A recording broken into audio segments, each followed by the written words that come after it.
Welcome back to Take Action News. That music means it is time for Daniel Marin's How It Should Be. Over the last month and a half, Daniel has been leading up to our inauguration with this segment about how things should be in our society. And today, Daniel, it's civil liberties. That's right, David. I thought it was appropriate that since inauguration is falling on Martin Luther King Day this year, that we talk about an issue in which Martin Luther King was a champion. And that is our rights as protected by the Constitution, the right to freedom of speech and assembly, the right to trial by lawyer and due process, habeas corpus, non-indefinite detention, and, of course, the right to privacy. I'm not going to talk about the Second Amendment. That's certainly part of the Bill of Rights and subject to different interpretations. And the question is, as we swear in President Obama for his second term of office, how does this president rank in terms of civil liberties? Well, let's see what he inherited. He inherited from President Bush the Patriot Act, which allows the government to survey library documents, private records, sort of purchase records, medical records, and he inherited indefinite detention of people that the executive branch considers enemy combatants rather than actual prisoners of war or people entitled to due process. And he inherited warrantless wiretapping of both abroad and at home of people that, again, the executive branch considers a national security threat.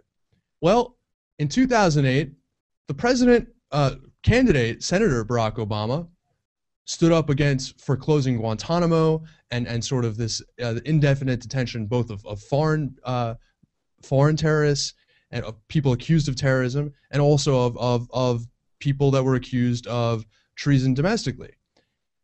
Here's what he said about the specific provision also of habeas corpus, the right to a speedy trial if detained by the law.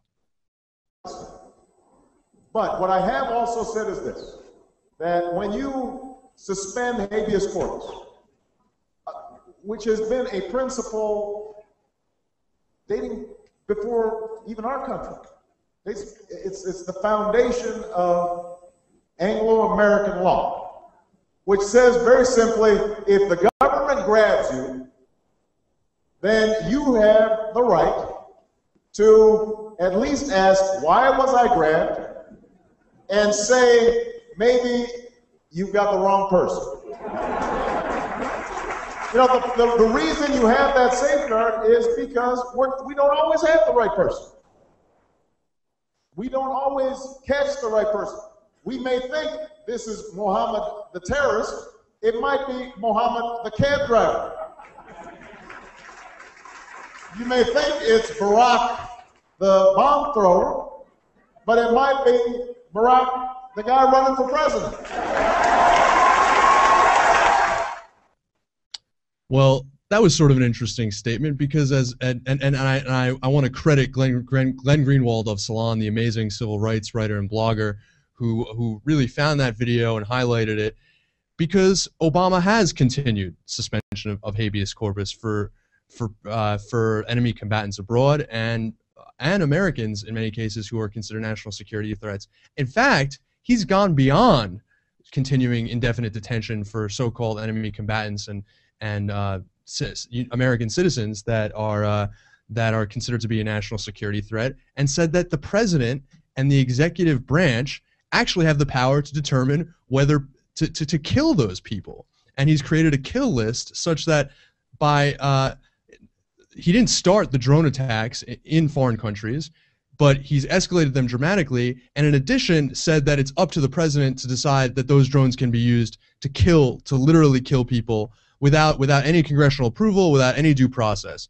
And taking that out of the context of terrorism, consider for a moment that means that the president here on out can decide with his private national security staff that you are a national security threat and you can be killed on the spot right away from a flying robot from the air. Okay, what else? Obama has aggressively gone after whistleblowers from within the government, including he authorized the National Defense Authorization Act, and there was a clause in there that said that defense contractors who spotted waste or fraud were protected if they spoke out against it. He then, after signing the National Defense Authorization Act, went on the record and said, well, if any of this whistleblowing stuff interferes with my ability to do what I do, I reserve the right to basically to nullify the law and say it doesn't apply. Okay, so much for protecting whistleblowers. And he's used his presidential powers to go after, in an unprecedented way, whistleblowers within the intelligence and national security establishment. Obviously, in addition, one of the classic cases, you could say is a borderline, whether it's indefinite detention or whistleblowing, is Bradley Manning, the United States officer who leaked thousands of documents through WikiLeaks that were security sensitive, kept in a military brig and tortured in many cases, forced to sleep without any clothing on dubious psychological grounds. That again is the president's record. There are some positive things. We do believe that he's ended CIA black ops sites and discontinued certain torture methods that were used under the Bush administration. But is that really enough? I mean, do we trust that always the president and John Brennan and whatever other national security advisors he has in the room have the right, according to the Constitution, to say this person does deserve a speedy trial, this person doesn't? This person is a national security threat, we can kill him on the spot, this person doesn't? Or do we want these things to be done in the open? Do we think that our rights are more fragile than that under the Constitution? And as Glenn Greenwald points out, because the war on terror is not a finite war, it is not a conventional war, but rather it's a war that could go on endlessly. This really basically expands the executive power indefinitely. And this could set a precedent for decades to come, when a president who we might not consider as responsible, as prudent as President Obama, continues to have these powers. And that should concern all of us. The drone attacks should concern all of us as well, because they involve the killings of thousands of people on grounds that are not transparent or clear to Congress or to us. In some cases, even bombing funerals of militants who had been killed by previous drones. That has been documented. Now, these are all things that should very much disturb us. The New York Times editorial page is finally asking these questions. I wish that, and I'm glad that liberals were asking these questions like Connor Friedersdorf in Atlantic before the election and withholding their endorsement as a result.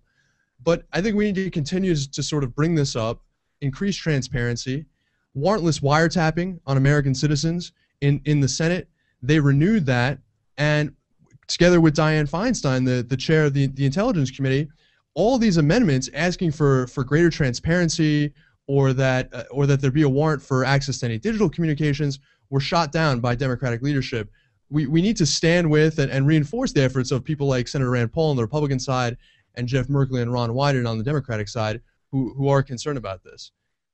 But here's the biggest irony, and that is that President Obama, not only did he run on this stuff, not only was he elected because of the disdain for the Bush administration's trampling over civil liberties in indefinite detention in Guantanamo Bay, in the cases of torture in Abu Ghraib and of national security suspects like Khalid Sheikh Mohammed. Not only that, but President Obama has the temerity to be sworn into office on Monday using the copy of the Bible that belonged to Martin Luther King. Martin Luther King Jr., yes, we remember him and his legacy on Martin Luther King Day, which coincides with the inauguration, but he was a guy who not only fought for the civil rights and equality of all Americans, but was the victim of some of the worst national security, civil liberties violations in the history of our country. From 1962 until the time when he was shot and killed, the FBI tapped his phones, followed him to his hotels, everything. And it was all because of a personal vendetta that J. Edgar Hoover had against him for being too left-wing.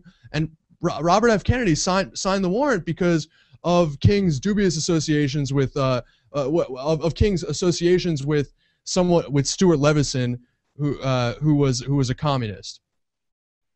All it was used for was to expose King for carrying on extramarital affairs. He was sent a tape from he and his wife opened a package from an unmarked package of a tape of King that literally had sort of graphic material with him and other women that he and his wife had to sit through.